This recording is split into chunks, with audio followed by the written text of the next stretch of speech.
In 5, 4, 3, 2, and 1. And welcome everyone to this episode of the Real Leaders Podcast. And welcome everyone to the Real Leaders Podcast. I'm your host, Kevin Edwards. Joining us today is Scot Chisolm, the founder and CEO of Classy. Scott, thanks for being with us today. Thanks for having me. Appreciate it. So we're in this floor 13, kind of an unlucky floor, but we're here, of Classy here in beautiful, sunny San Diego. How does this story go, and explain to our audience what Classy is? Well, first of all, my house number growing up was 13 as well. 13. And somehow we're on the 13th floor of this building, so it's become a lucky number for whatever reason. So it's unlucky, now it's lucky. Yeah. So we're going to make that statement. Normally they don't even have the 13th floor in buildings. I don't know what that's about, but I appreciate you guys coming out.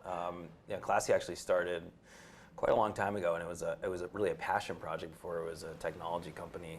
This was back in the 2006 timeframe, and I had moved out from the East Coast with a bunch of my buddies, basically, and we were looking for better weather and learning how to surf and all that good stuff.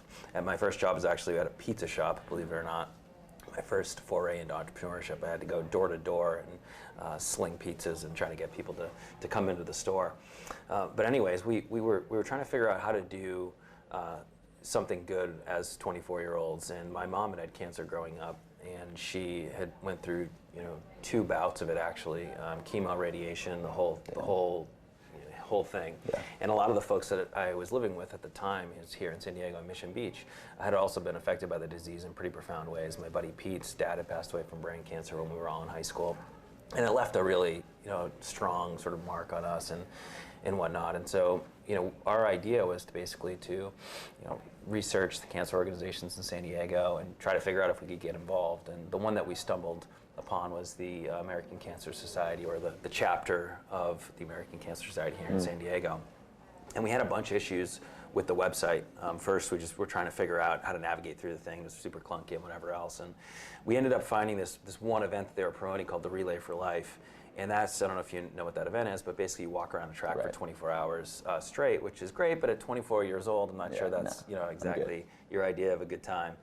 And so we kind of put that aside, and we were sort of just sitting there, and one of my friends said, well, why don't we just do a simple pub crawl down Garnett Street here in Pacific Beach and collect cash at the door and just invite as many people we can on Evite. That's kind of what we were using at the time. What year is this, by the way, Scott? 2006. 2006, okay. Yeah. And then we would just donate the money afterwards. And when we were coming up with the name for that pub crawl, the movie Anchorman with Will Ferrell happened to be on in our apartment, where he says the catchphrase, "You stay classy, San Diego." And my buddy Pete turned to me and said, well, why don't we just name the pub crawl the Stay Classy Pub Crawl, never thinking in a million years it would ever go anywhere but there, but that. But here we are talking about it. Our name still has roots in Anchorman. Smart. And Will Ferrell's even done a video for us later on talking about his connection to the company. So we did this pub crawl, and we raised $1,000, and we were stoked. We were genius. Yeah, we were so excited. And I was working at Booz Allen Hamilton at the time. So on that Monday, from my office at Booz Allen Hamilton, I shut the door. I called up the ACS, and I was all excited. I'm like, hey, we raised $1,000 for you. We were plastered the town with your logo, all this stuff. And the woman on the other end actually got quite upset at me for hosting an unsanctioned event. So an event that they didn't approve. I said, well, do you want the $1,000? And she's like, well, yeah, I want the $1,000, but you have to come to this sanctioned event called the Relay for Life in 2 weeks in Point Loma and walk around the track, and that's how you need to donate the money. And we're like, okay. So we went and we got she asked us to get a check and all this stuff, and so we got that, and we went to this event that we were trying to avoid the whole time. We got in there, we did like 2 laps, we handed the check to the administrator or whatever, like a baton, and we got out of there as fast as we could. And we were just kind of left with sort of this bad taste in our mouth. And caveat, I love the American Cancer Society still. They're actually a client today, which is a full circle story. But kind of the experience for us in trying to do what we call in our world a third-party event had so much friction in it. We were left basically saying, like, why does giving need to be so hard? And really, Classy's founding story was rooted in that pub crawl and that friction, and that's like carried us to today. But for the first like 4 years of the company, we weren't even thinking about technology. We weren't thinking about online giving. All that we wanted to do was make giving easier, more accessible, and even fun, especially for young people in the younger generation, because we felt like there was a disconnect on the way we wanted to give sort of on our own terms and the product, if you will, that the organization was providing us, or that avenue, that opportunity. So what we did was we decided to basically partner with local nonprofits around San Diego. We would pick different causes. We stayed with the cancer cause, but we moved into like cleaning beaches. We restored a wing of a homeless shelter, et cetera, et cetera. And we would pick a project with a nonprofit, and then we would host an event or a series of events for that project, and we would promote the crap out of it and get as many young people to come to these events and really tie into the impact, volunteer for the organization. It was sort of the whole package. And they were really, really successful, to the point where thousands of people were coming to these events. So athletic events, more pub crawls, of course, music festivals, et cetera, et cetera. We did a partnership. We're right here outside the Padres Stadium.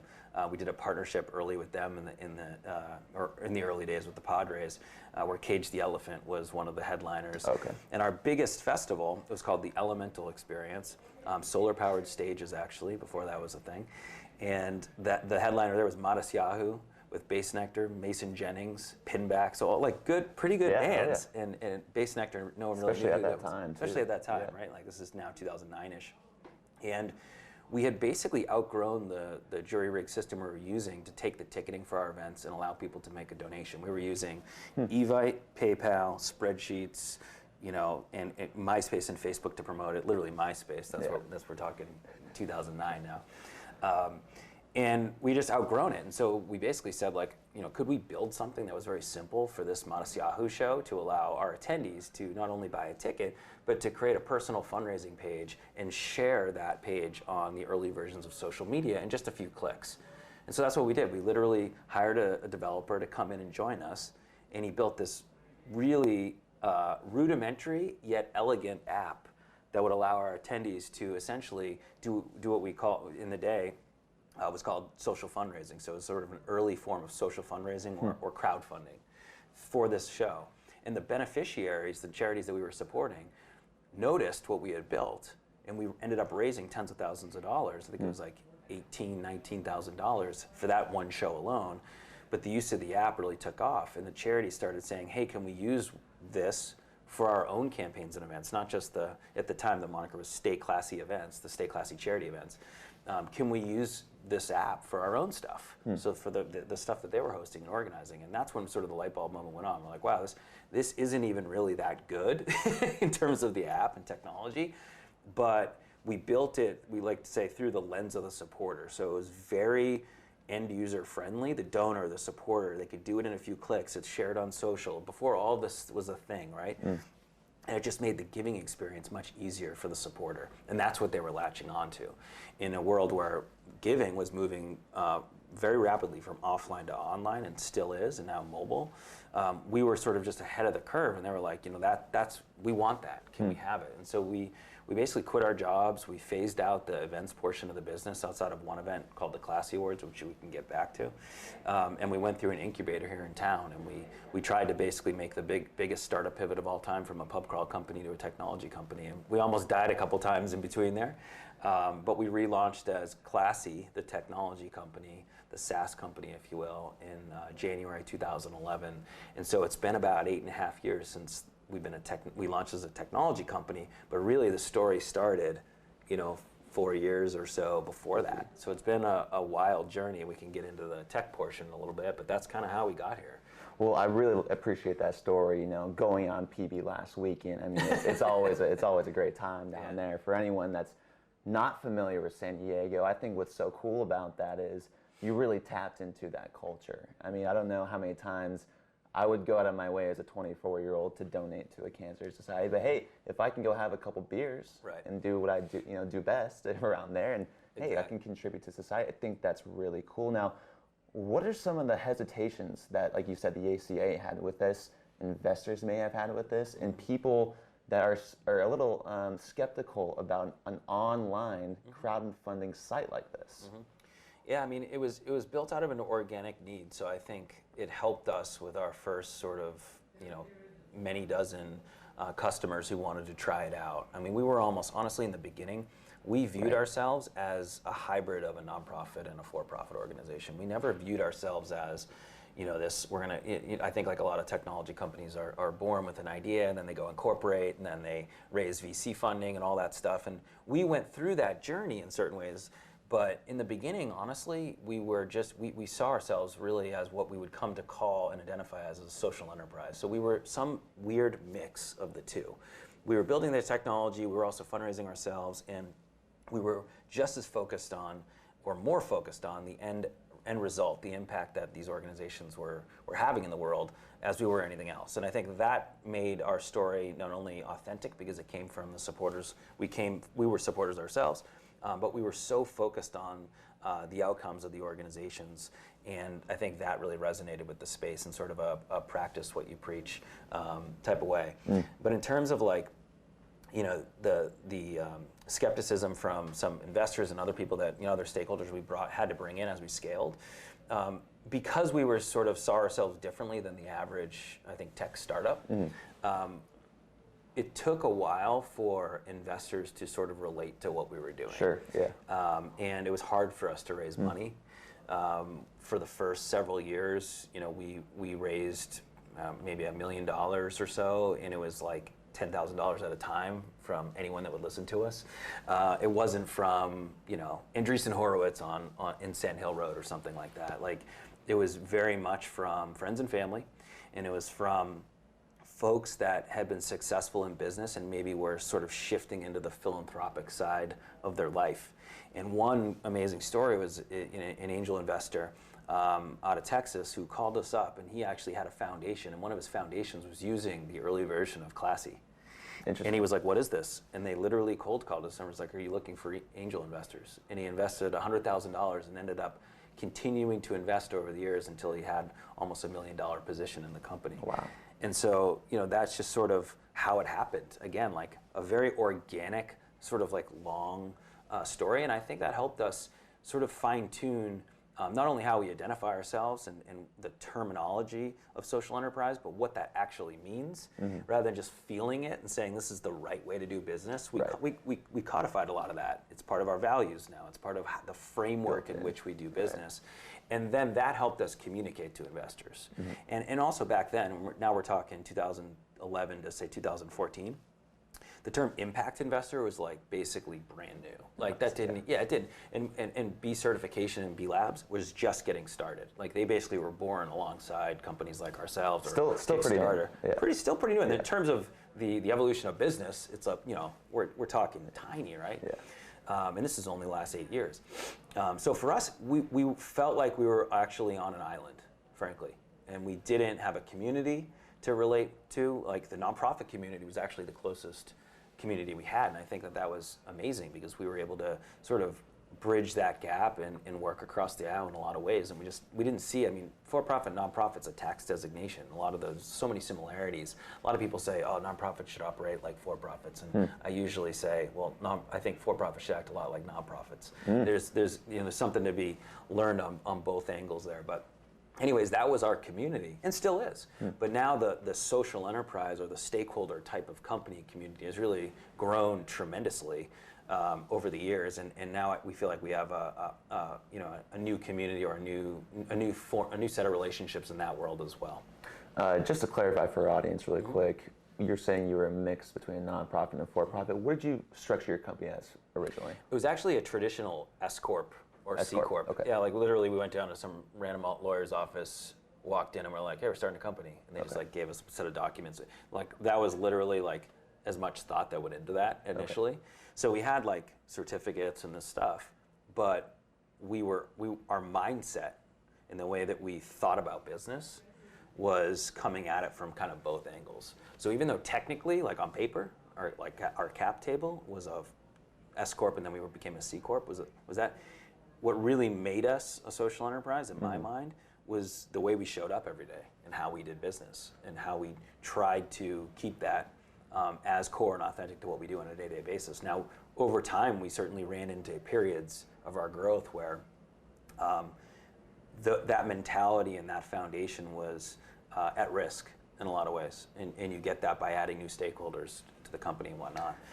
And so I think not being formally, honestly, I'm not even sure B corporations exist. B Cert was just getting started. I'm sure B corporations, like I don't know what our options really were, because we knew we needed to raise money. It's expensive to start a tech company. We needed investors. We knew that from pretty much the beginning, although we had trouble raising the money.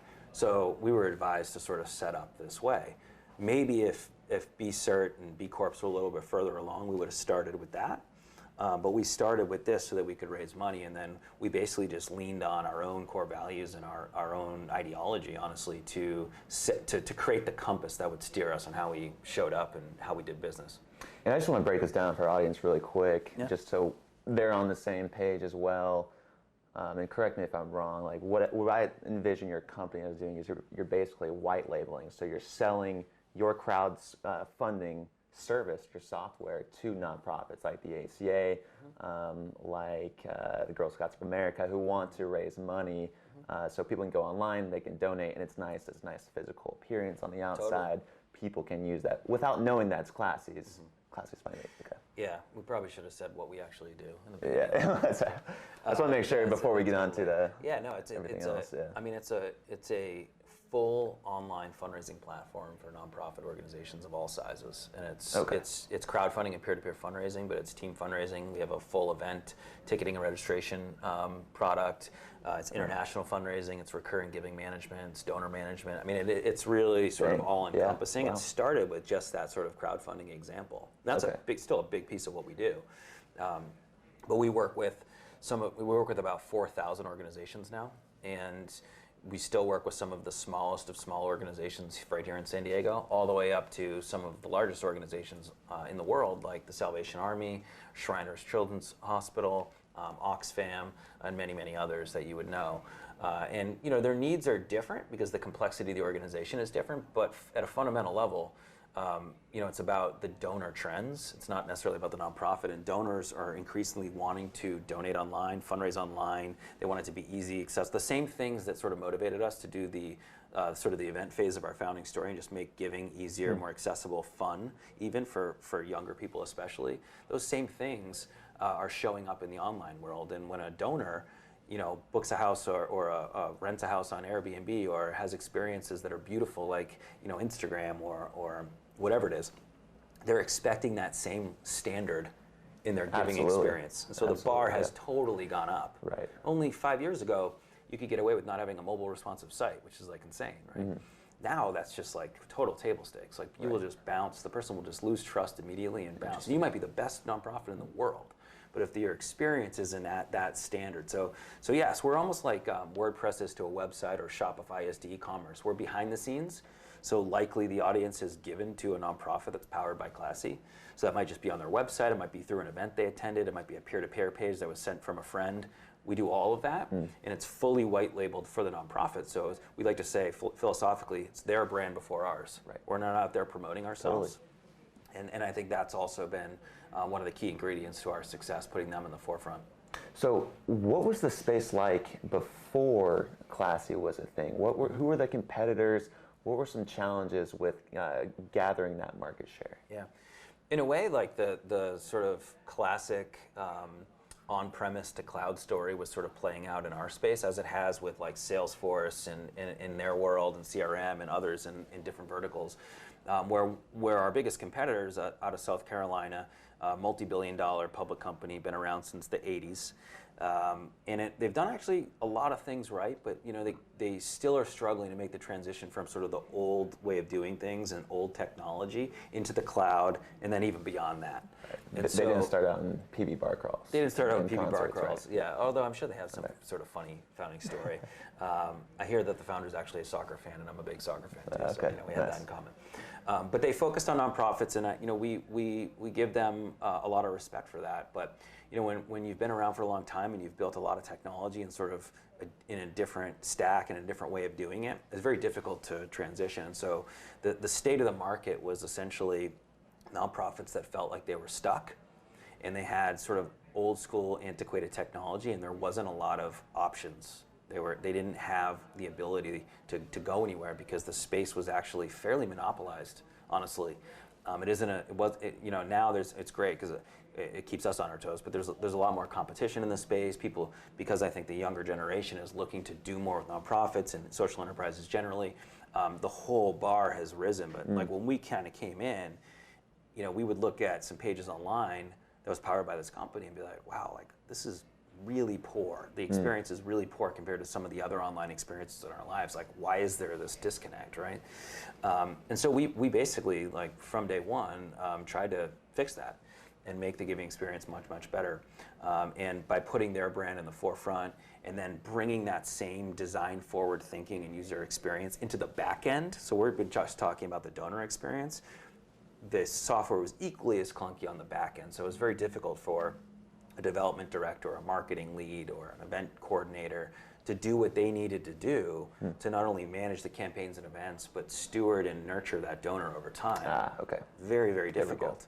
Now it's like, okay, when you're using Classy, it's like as simple as using, an app on your phone or whatever. And the back end is super intuitive, easy, simple. The same philosophies that we extended to sort of the heavier administrative tasks that used to take people hours and hours and have a ton of manpower to like, simply run a report on something, right? Like for an example. And now you can do it in a couple seconds, and it's very friendly, and you can pull it up on any desktop or on your phone. So tell our audience, what's the first story? Everyone's got to remember their first sale. Yeah. What's your first sale, your first meeting? What was that like? And what did you feel after that moment? Yeah, I don't even know. First sale, it was kind of funny because we were giving the software away for free for a long time. Yeah, exactly. But when we first started actually pricing it, we were so afraid to even put a price tag on it. We just, again, our mindset was very different back then. But the software is, when something's valuable, you should charge for it. And we learned that's a really great way to hold both sides accountable and have the right type of relationship. But anyways, and obviously it helps us grow and make new and better software. The first sale, when I was really looking at like, all right, what organizations would I love to work with? We didn't have Salesforce as our CRM. We didn't have anything. I would actually use a sticky note, like one of those Apple sticky notes, and I would write the organizations down, like the digital ones. And I'd put the organization's name, and then I'd put a plus if they answered my email, a minus if they didn't answer my email, some other icon if I picked up the phone and they answered, and that was my like pipeline management. Sticky note CRM. Sticky note CRM. And when we hired our first head of sales, she came in and she's like, oh, so I know Salesforce, like I'm sure you guys use that or whatever. And I'm like, no, we're on this sticky note system. And she's like, oh my goodness, where did I go? Like, you know what I mean? Like these guys are. But anyways, I remember just a few names on there. Salvation Army honestly might have been one of them. Team Rubicon was. And so actually Team Rubicon, veteran-led disaster relief organization out of Los Angeles, now in the tens of millions of dollars. They were only a couple $100,000, and I ended up meeting the founder at an event called Summit Series, and I think we were, it was a rough night. We were the first ones at the bar having a Bloody Mary or something like that. His name's Jake. And he likes to tell the story that I convinced him that we were like 10 times the size, the company, and really he was like one of our first 10 customers. Right. Nice. But yeah, exactly. So that was one that was really special because they came on and they've seen tremendous success over the years. They've gone from basically $500,000 into the tens of millions, which has been really remarkable. And I was super fortunate to be able to join their what we call the founding board of directors for Team Rubicon as well. And so that was very special too. I was able to sort of go really deep into their cause and whatnot and contribute in that way. So that was one that's meaningful to me. But that was one of the organizations on that original sticky note. So you said Team Rubicon went from the hundreds of thousands to now 10 million. Yeah. Have you ever thought about the impact that a software like yours has been able to have for these nonprofits and like what is actually happening? And have you ever looked into measuring something like that? Yeah, totally. Great question. So for Team Rubicon, it's like a little more straightforward actually than some other organizations, but it's a great example because they're a disaster relief organization. It's kind of they have a dual mission because they're helping veterans reintegrate back into society and serve again. But so this is like behavioral health, things like that. It's keeping that purpose alive, and serving again is it's kind of the beauty of the mission. But on the disaster relief front, something happens, they deploy, and they're able to spin up a campaign in a matter of seconds, literally minutes on Classy, and then they get that out there. So when there was, the flooding down south or the fires up north or wherever, I mean, they've responded to hundreds of disasters at this point in time. Oh, okay. So just being able to launch a campaign quickly out into the world and collect funds, that used to take a long time. Like when we were talking about the older companies that came before us, like you'd have to call them up. Like, I mean, it's just a huge headache. So that nimbleness, that speed really plays well into the disaster relief use case. And for them, they also have a big recurring giving program and other things like that. But yeah, I mean, you can literally measure the old way of doing it would have been that they would take a lot of time, they'd maybe miss that opportunity to raise funds, and then they basically directly use the funds for their mission. And in fact, for a long time, and I'm not sure if they still do this, but they would donate back funds that they weren't, the excess that they didn't use in the actual mission itself, which was highly transparent, almost charity water-esque. So that nimbleness, which is a lot of problem with a lot of nonprofits. Yeah, it is. Yeah, people don't love that model because it's hard to, again, it's like everything's contextual. For them, it might work great. For other organizations, it's much harder to do that. So anyways, for disaster relief organizations, it's huge. But we have put a lot of effort and thought into how do you measure the collective impact of our clients on the platform, and it's extraordinarily difficult task, but one that we take seriously and we're still chipping away at, I would say. One, you could just look at it from total output, the donations raised. We've been able to prove that conversion rates go up. We're able to improve donor retention through the platform, things like that. So it's on the fundraising side, we're making their fundraising a lot more sustainable. Okay. Bottom line. We're also a pie expander, so we're not just saying, hey, take what you've done and now put it on Classy, and it's going to be a little bit better. Our campaigns have proven to be attractive to a new generation of people that otherwise wouldn't have seen that organization. So we're bringing in new people. So it's their pie is expanding. Okay. So that's also one of the ways that we drive value. But then, at the end of the day, the money is going somewhere, right? So it's either going to disaster relief, it's going to, in the case of Shriners Children's Hospital, it's going to fund the hospitals and patient care. And there's a million different sort of avenues for this. How do you connect the programmatic work with the dollars that are raised on Classy? And that's a really, really difficult thing to do. But we've put in a whole lot of effort on building out actually an impact measurement framework that allows us to help the organization input programmatic information and try to tie that back to the dollars. It's sort of, I would say, it was sort of like an academic project. It actually was born out of the Classy Awards, an award show we do that measures nonprofits on the merit of their impact. It's sort of like the Oscars for nonprofits. Yeah. And we needed a way to basically measure who won the environmental award. Like, how do you? It can't just be like a popularity contest. It can't just be the fact that they have good branding. Like, how do you actually measure the merit of their impact on the programs? And who measures it? Who's moving the needle, right? Yeah. And so we started down this path of building this impact framework called Progress, which to this day, and this is probably 5 years ago or so, is one of the strongest ones that exist out there. And we're still integrating that into the core platform so that what we're trying to do is when someone gives $100, through whatever, even $10 even, we can tie that $10 to a program and then tell the donor, hey, your $10 helped do this and move the needle on this program, and make that quantitative. Because right now, storytelling is very important, the marketing aspect, of course, right? Like you get things in the mail and you see, someone that's poor or whatever, but if you could actually quantify how the money is moving the needle against the social or environmental issue that nonprofit's tackling, we call that the impact feedback loop. That's kind of the holy grail. That's a lot of groups are trying to search for that. Not only technology companies, but like the Gates Foundation and all these like more academic nonprofit and big NGOs. They're all trying to figure out how do you measure impact on the programmatic side. And then for us, it's whether we use our framework or we plug into other frameworks. The key is connecting the dots for donors to say, I donated X and this is what happened, right? And I think that's kind of where the world's moving, and that's when you can really specifically quantify the collective impact of the funds that we're raising on Classy at a much more granular level. And I think that's what investors or donors are looking for, is that transparency to know where that dollar is going to extend to. There's been obviously a big big bluff with the American Red Cross with building homes in Haiti. You know, like that was kind of something that wasn't as transparent. It was kind of a bad look for. But Plastic Bank, have you heard of Plastic Bank? Well, not really. So they basically, I had the opportunity to interview David Katz, and what they do is they employ third world workers, and for instance, it is in Haiti, and they basically pay them to collect recyclable plastic. They take that plastic, they melt it down, and then they sell it to someone like S.C. Johnson, who puts it back to their products. The full circular economy, you know, close the loop, right? Yep. But what I liked is what you're talking about is that they can quantify exactly how much plastic I'm reducing when I give them $50. Right. So they have basically just two options. I can basically reduce my plastic waste for the entire year. They take like the average person's plastic waste for the entire year.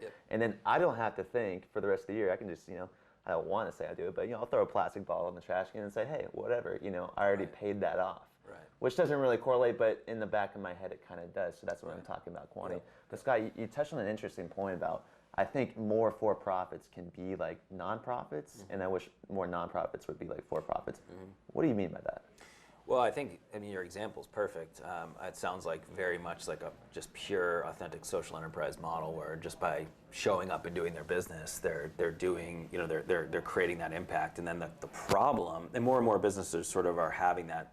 They used to call it like double bottom line or dual mission. I think it's just triple bottom line mission. You know, it's like the mission is to do these things, and you know, like you know, we've discussed actually in the past, like. You know, you had a lot of for-profit companies that had social missions just sort of weaved into their company, but weren't necessarily B-certs, or, you know, didn't have a way to quantify what the impact side of what they were doing. Financial metrics are very easy to quantify. Of course, revenue, these things, right? So people get fixated on that, partially for good reason, because it's very important. You need to build a sustainable business. You bring in money, you need to have a return for your shareholders, those types of things. But on the impact side, it can be a lot more amorphous and very, very difficult to quantify the impact. So I think why I say for-profits could learn from nonprofits, because there's so much activity in the nonprofit space about how to quantify and to measure the impact on the program side. So in this case, where this business maybe, I don't know what their structure is, but the same type of thinking and the same effort that's going into quantifying a nonprofit program could be applied to a social enterprise, or could be even applied to a for-profit. And frankly, a lot of the effort that's going into the impact measurement and the framework and all that stuff is also getting fed into programs like B certification. So that program has gotten so much better and so much more rigorous. So it's focused more on sort of for-profit social enterprise B Corps versus nonprofits. But it's starting to bleed over. So the work that B Cert's doing and some of the work like the Gates Foundation, Classy, and others are doing on the nonprofit measurement side are starting to come together. And I just see a world where you're going to have unification there. So every business or nonprofit will be using similar types of methodologies to measure their impact. So you might be a nonprofit in most of what you do is on the impact side, or you might be a for-profit in some of what you do is on the impact side. But I truly believe that every business, every nonprofit will eventually be measuring this and communicating it to the world, and even be valued by that side in a much stronger fashion than they are today. Scott, you operate a for-profit. You help out nonprofits. Do you believe, so why donate to a nonprofit? So let's think of like the ocean waste example. Let's just throw that out there. Ocean cleanups, the example I like to use is if you're going to stop a flood, you want to turn off the faucet before you break out the mop, right? So how do we stop plastic from entering the ocean versus cleaning that plastic up? So there is a for-profit model. There's businesses that contribute to that. So I guess why do you think the rationale is for people to donate, say, $1,000 to a nonprofit versus investing in a for-profit that could scale that impact and that solution, very similar to what Classy is doing? As you guys grow, like you said, the profit's good because now you can help out more nonprofits. Why do you think that there's a contrast there, and what do you think about market-driven solutions versus nonprofits? And I'm sorry, that's a big question. It's a big question, but I think each sector plays an important role in problem solving. So a lot of the ideas and innovation that for-profits bring to market usually start in for-profits or academia in a lot of cases. Not always, but there's a massive contribution from the social sector and the academic space that contributes. I mean, look at pharma and all of that, but just in the same way, the work that organizations in the nonprofit sector are doing day to day on the ground is leading to innovations that eventually people know about and end up in the market. So I think even on the front end, there's a stronger collaboration there, can be extraordinarily powerful. And then on the donation side, I think it just depends on where the nonprofit is operating within that sort of what angle are they taking on the problem. They're not necessarily the ones with the mop, is what I'm saying. A lot of the nonprofits are actually trying to solve the root cause, and that's where this impact measurement really comes in. Like, what problem are you trying to tackle, and what's the best way to tackle the problem?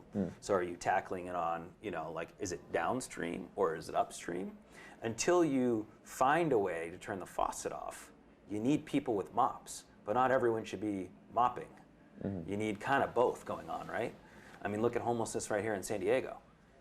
The solution, the root cause of homelessness is something that is of great debate. Yeah. And there should be people working on that. But that doesn't mean we shouldn't be helping the folks that ended up somehow becoming homeless. Right now. You need both. And so the nonprofit sector, or the nonprofit sector is a collection of both moppers, to use your analogy, and people that are trying to figure out how to fix the faucet. And then in addition, coming back to the earlier point, I think they spark innovation in the for-profit sector in a massive way. And then there's just the accountability piece, like all of it, both sectors, right? This is something that BCERT has been really great with, but needs to be scaled well beyond just sort of the 4,000 or 5,000 organizations that are B certified. And that's just holding ourselves accountable to being better stewards of the environment and others. So it's just how we show up.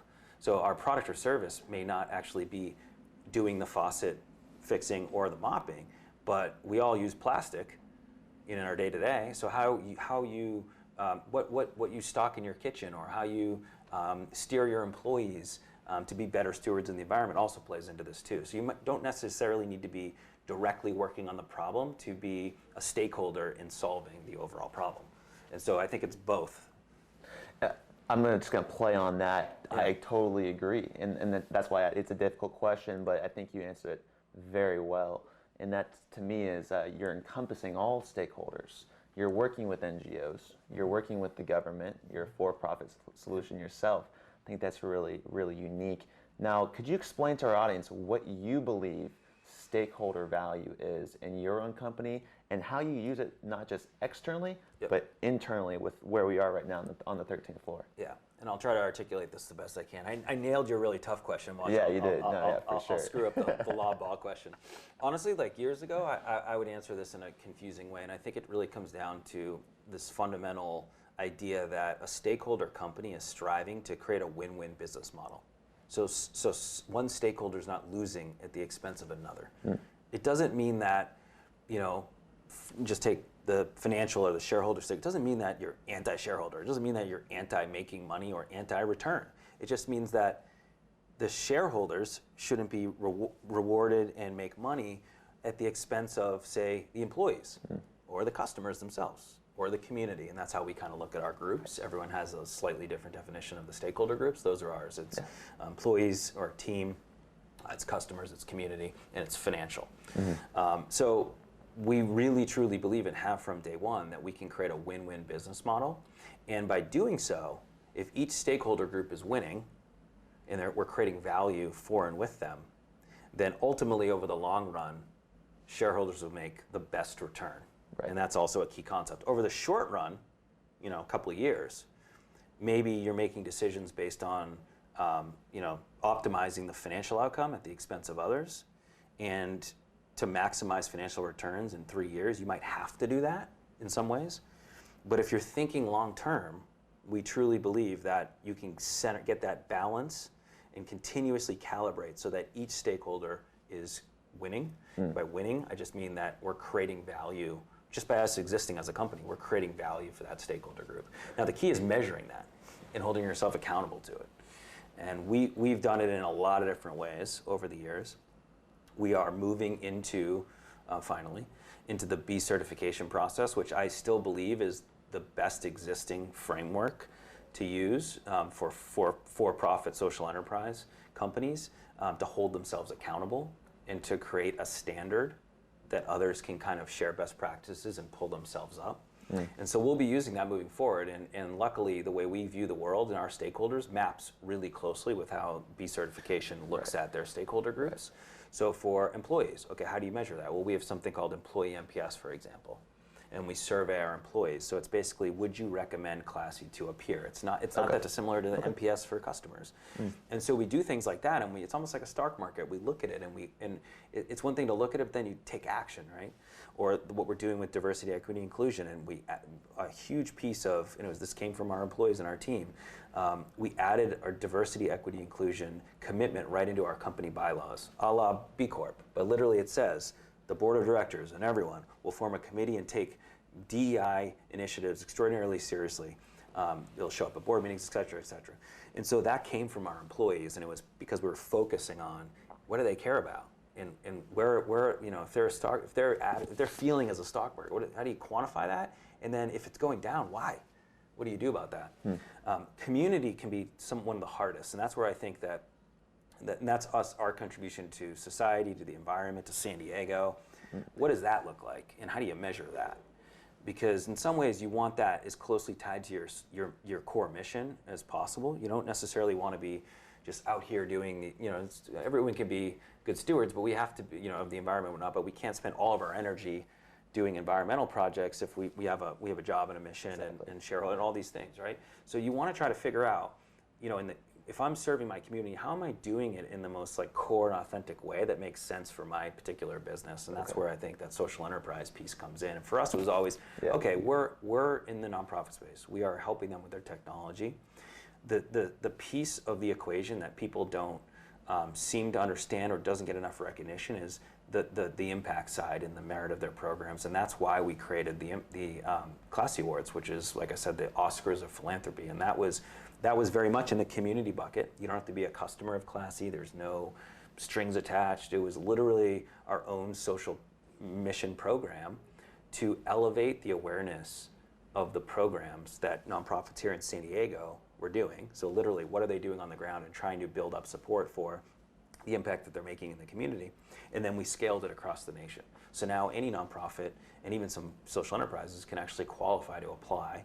And 2,000 people show up like the Oscars, and we hand out awards on stage, and there's prizes and all that stuff. And the purpose of that is to elevate the impact side of the equation. And so that was something that was core and authentic to us, made sense, and it helped us sort of have balance between sort of the technology and the customer side, the financial side, and what we would call the community. Okay, so all of these decisions are encompassing the stakeholders. We talked about the community in San Diego. Just want to emphasize this again, the community in San Diego, Classy itself as a company, and the employees within the company itself. So we're encompassing all of the stakeholders that would be involved. Now, I want to touch on the investment side of the stakeholders. Scott, you were 24 years old. You got $100,000 from a client and a customer who was an angel investor. What comes along with this pressure when someone comes in and has 10% of your company? And have you dealt with any difficult decisions from shareholder pressure that might not align with your intentional values that you mentioned earlier? Absolutely. It's one of the most important questions, I think, because there's a thing, and I'm sure the audience knows about this, but there's a thing called shareholder primacy, and that was a concept that sort of was born in the 70s, I believe, with Milton Friedman, and where basically what he said was the purpose of a corporation is to basically return money to shareholders. Right. I find that really limiting. We've never thought that way. That's why I said we sort of viewed the world as a hybrid of a nonprofit and a for-profit. What I mean by that is basically looking at the stakeholders and trying to drive value and create this win-win business model. But the investor community generally, I would say, and it's changing slowly, is really happy with shareholder primacy because it puts them first on the list of priorities. And when you put someone first on the list of priorities, it's very easy to make decisions at the expense of others, because you can just anchor on something that says, well, the purpose of the corporation is to make money for shareholders. So who cares about the community? Who cares if our employees suffer for a year or 2 years? Doesn't matter, because the purpose is to make money. Right. Those things should be last. And there's no actual legal footing in that concept at all. It's more philosophical in nature. It's just, it took off because it's very simple. If you have like a list of priorities, like a task list for the day, you're like, the number one thing is the number one thing. Like, it's kind of messy to say, oh, let's create a win-win for everyone. And honestly, people might sound soft to an investor, like, make money, you know, drive the share price, and then that benefits everyone. But that's not always the case. So by looking at the world through this lens of stakeholders, and it doesn't need to be 100 stakeholders, it can actually be fairly simple. We have basically 4. How are we making decisions to make sure that, especially over the long run, we're not creating value at the expense of another. So from the investor's perspective, early on, when they invest in your company and they own a percentage, they're expecting a return at some point. So when you take money, there's an expectation that's attached to that money, and you have to go in eyes wide open. And I think we always have. I think investing is awesome. Shareholders, I love our shareholders, honestly. So thinking this way doesn't mean you're anti-shareholder, doesn't mean you're like against making them a return. We just believe that if we can create this win-win, then they're going to make the best return. And they're going to feel really good about their investment because we're not screwing someone over to make them a buck. But that comes down to the type of investor you bring in, and we haven't always gotten that right. So now there's impact investors and things like that, but even angel investors, they're people. These are all humans. They're not like some robot that just says, I like your company because X. These are people, and they hold their own value system. Right. And so that's the key thing that I've learned, right? Like, who you bring in, even regardless of firm, is so critical because they're going to look at the world in a certain way, and maybe you can sort of influence them to look at your way, but it really should be a handshake up front. And if you look at the world one way, and I look at it a different way, and now we're basically getting into a marriage because we're investing, what do you think is going to happen?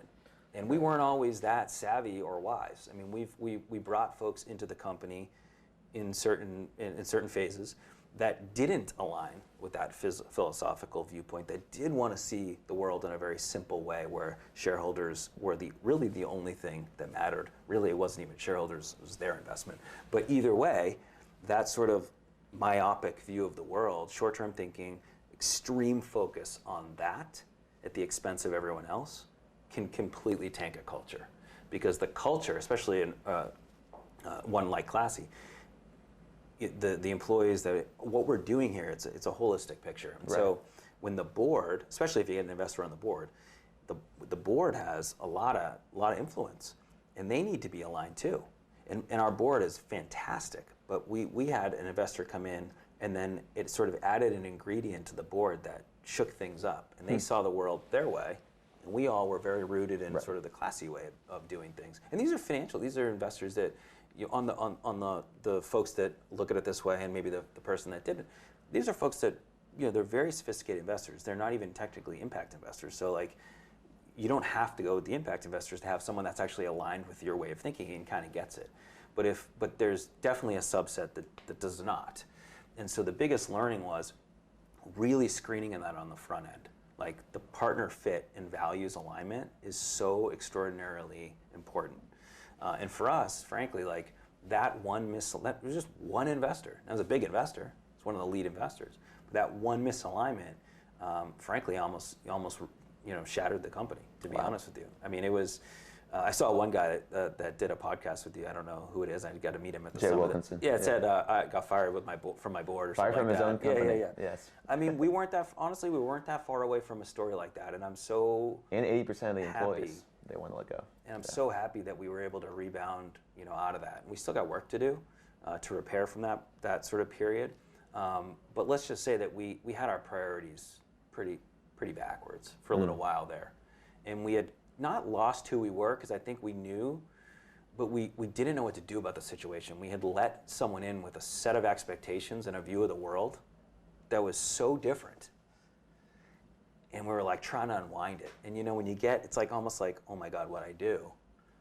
And it's like, at the board level, at the investor level, the employees are like, well, I know something's wrong, but you can't, you don't want everyone to freak out. You can't share, like, there's a massive misalignment at the board too much, right? So like, there's things that would trickle down, like employee decisions, all sorts of stuff. They'd be like, well, that's not the way we used to do things. Right. And it wasn't just about maturing. There's an evolution of maturity in any company, right? It's not about that. But it's about decisions that were made specifically to benefit one party at the expense of others. And eventually that starts to grind on you like water on a rock, right? Like it dulls what made you sharp, what is the special sauce of the culture. And that's what started to happen. We were able to basically buy out that investor after an extraordinarily hard and painful year to figure out how the heck to do that, because that's not easy. I mean, we're in the tens of millions on our way to $100 million company. We've raised $40 million in venture capital. It's, you don't read about these stories. You usually read about like the graveyard of companies that maybe were trying to fix a mistake. And I just feel unbelievably grateful to the board, the remaining board, who was supportive of this because they realized that we were sick and needed to get better and come back to our why. Our theme for this whole year is, coming back to our why, and start really focusing again on all the stakeholders. And that's tremendous. And I feel very grateful to them to give us that chance to do that. And I think to play off that, the theme of what I just got from you is just that stakeholder alignment. Your culture, that was culture eats numbers for breakfast, everyone knows that. So that culture is able to attract employees to this business. That means, hopefully they'll stay at the company longer and they'll work better, they'll be more satisfied about their work. Yep. And then that attracts those investors who want to come in, who have those same, like you said, the same why, yep, same values. And then all this encompassing this you win, I win mentality is what you're saying is going to have this long-term success. And that's very difficult for someone to come in who isn't aligned with that to make and squeeze profits out, yep, of that. Or has a shelf life on their investment of only a couple of years. Like their expected return is just to happen in 3 years when we're all thinking, 5, 10, 20, who knows, right? Like it's like, you have the short mind. Imagine like a short-term investor trying to invest in like Patagonia who thinks about things in like, literally generations. Like that is just obvious and be a mismatch. But when you're a tech startup and things are just, it's like lightning speed and you're growing super fast and you're trying to figure it out and you're trying to raise the next money and all these different things. And usually tech companies aren't profitable right away, so you're trying to get into profitability. So a lot of those dynamics are extraordinarily challenging, and you make compromises and sacrifices sometimes to just keep going. And that's kind of like, kind of where we were. And then you realize, oh my goodness, maybe if I had just taken a little bit more time, or I had really evaluated the partner in a deeper way, rather than just feeling like I have to do this, we would have avoided a lot of turmoil and conflict over the next 12 months or so. Now, Scott, by staying true to your values and having those values create value, we consider that a mark of a good leader. To you, from your experience, what would you say your definition of a real leader is? I'm going to bring two of our core values into this, not to be cheesy, but one, I would say one of our core values is to create meaningful value.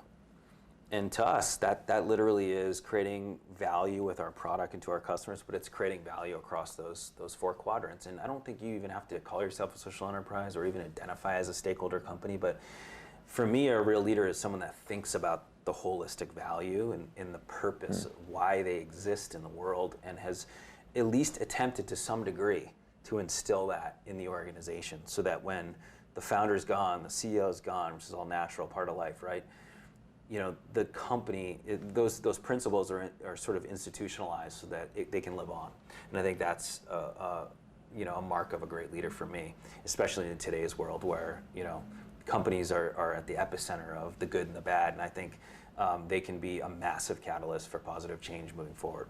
The other one is lead by example. So it's one thing to basically go out there and talk about this stuff, right? But if you're not doing it or challenging yourself to improve, like the B-Start thing is great, like for me, because we were doing it our way and we were measuring it our way, but we felt like it wasn't good enough. And we'd gone through this experience where we had maybe, the compass wasn't as clear as it should have been, right, for us? Right. And so we said, you know what, what's the best that there is out there? Let's standardize. Let's go into that community. Let's hold ourselves accountable to that, so that we make sure that we are practicing what we preach on a day-to-day basis, and we create those. I like to say something to lean on, but we create that stronger foundation so that if someone's coming in there, the influence is pushing you in one way, right? You can go, no, and you push back. Right. But if you don't have that foundation and that core, you got nothing to lean on, you fall over. And all of a sudden, it's too easy to push you into a world you don't want to be in. And so leading by example is critical. I think we've done a phenomenal job for the most part in our 9+ year journey with Classy of doing that. But I see us evolving the company and setting those anchors and strengthening the foundation as a key piece of doing that, and making sure it happens when the rest of us here and the leadership team, myself, are gone. Hopefully this is going on for a long time. Well, Scott, this interview went on for a long time today, so I appreciate your time. Is that good or bad? That was great. I enjoy longer interviews, honestly, because I love the sound of my own voice, obviously. Yeah. So appreciate your time coming here on the Real Leaders podcast. Talked about a lot today. From the PB bar crawls, raising money that way, and the pizza shop, to stakeholder alignment, and then following that up with what leadership is needed, to sustain an effort in an organization like Classy. So I just want to appreciate you coming back on the show on the Real Leaders podcast for Scot Chisolm. I'm Kevin Edwards, asking you to go out there and always, folks, keep it real. Thanks, Scott. Appreciate you. And stay classy. And stay classy, San Diego.